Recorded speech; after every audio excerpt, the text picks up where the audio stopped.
Welcome to the Kunateh Impact Show, where growth begins with accountability and leadership is built through action. I'm Abdul Kunateh, and every episode is designed to give you practical, real-world insights you can apply immediately to lead yourself better, lead others stronger, and build something that lasts. Because real impact starts with how you show up every day. Let's dive in. Picture this: a product launch, 3 months of overtime, a confident roadmap, and 2 weeks after launch, we discover the same bug in 3 separate places. Customers are frustrated, the team is exhausted, and leadership is firefighting instead of learning. All because no one paused to ask, what did we assume? What did we miss? Well, today I'll show you how to turn 10 spare minutes into a leadership multiplier. In the next 10 minutes, you'll get 3 repeatable reflection practices, simple, time-boxed, and team-friendly, that you can use this week to accelerate learning, stop repeating mistakes, and keep your team steady under pressure. I want to start with a short story because reflection sticks when it's personal.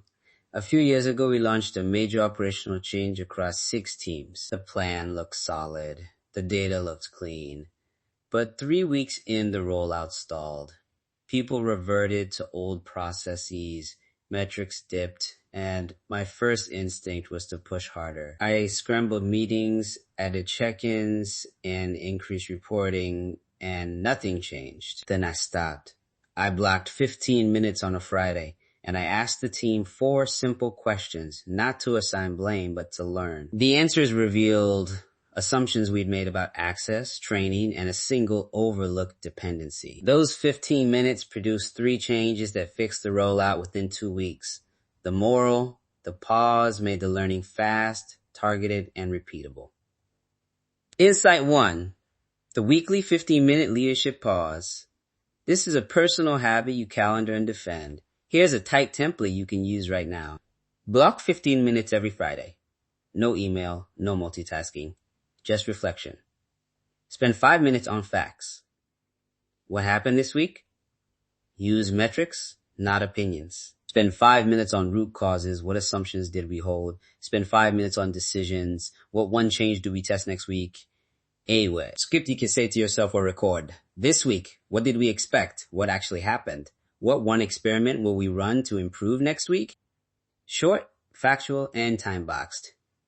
Calendar rules: make it recurring, mark it busy, and set a 15-minute timer. If you miss, reset the next day. The point is rhythm, not perfection. Insight 2, after-action reviews for teams. These are tiny team rituals that build muscle and trust. Use a 3-question facilitation script. 1, what did we set out to do and what actually happened? 2, what went well and why? 3, what will we do differently next time? Start with facts, ask for evidence, and close with 1 owner and 1 due date. Sample facilitator language. We're here for 10 minutes to learn. First, the facts. Then, 1 strength we keep and 1 change we commit to. No blame, only facts and next steps. If the room gets defensive, remind everyone we're searching for fixes, not fault. These sessions should be 10 to 20 minutes after a milestone or event. Tight, neutral, and action-focused. Insight 3, decision postmortem rituals. For bigger choices, capture 3 things when you make the decision. Intent, why we chose this option, assumptions, the unknowns we accepted, and a success signal, how we'll know it's working. Then, 30 to 90 days later, run a 1-hour postmortem. Compare intent to outcome, log which assumptions were true, and codify any guardrails for future teams. Use this template in your decision memo. Decision X. Intent, Y. Key assumptions, A, B, C. Success signal, Z. Review date.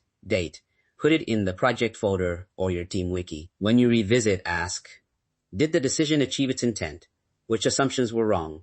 What guardrail prevents that mistake from repeating? Capture the answers where future leaders actually look. Practical examples and quick wording you can copy. Email to invite a 15-minute pause. Blocking 15 minutes this Friday to reflect on this week's outcomes. Please bring 1 metric and 1 lesson. No slides, just facts. See you at 4 p.m. for an AAR invite. 10-minute review after rollout. Facts, wins, 1 change. No blame. Outcomes will be captured in the team notes. For a decision memo opener, decision memo attached, intent, Assumptions, success signal. Please add your comments before the review date. These short templates remove friction and signal intent. Recap. 3 reflection practices. 1. Your weekly 15-minute leadership pause to convert activity into learning. 2. After action reviews to build team muscle with 3 neutral questions. 3. Decision postmortems to preserve decision intent and guardrails. Benefits: faster learning, fewer repeat mistakes, steadier team performance, and a documented path to institutional memory. Reflection prompt to try this week. At the end of your next Friday, ask yourself, what did we expect? What actually happened? And what's one small experiment I'll run next week? 1 action step. Block 1 15-minute pause on your calendar right now and send a short invite to 1 teammate to join you next week. Do it before you finish this episode. If today's episode added value, subscribe to Kunateh Impact for weekly leadership tools and practical frameworks you can use immediately. Share this with one person building a team or a product. They'll thank you later. Thank you for listening to the Kunateh Impact Show. If today's episode added value, share it with someone who's committed to growth. And remember, real leadership isn't about position or title. It's about influence and impact. Until next time, keep leading with purpose and creating a lasting impact.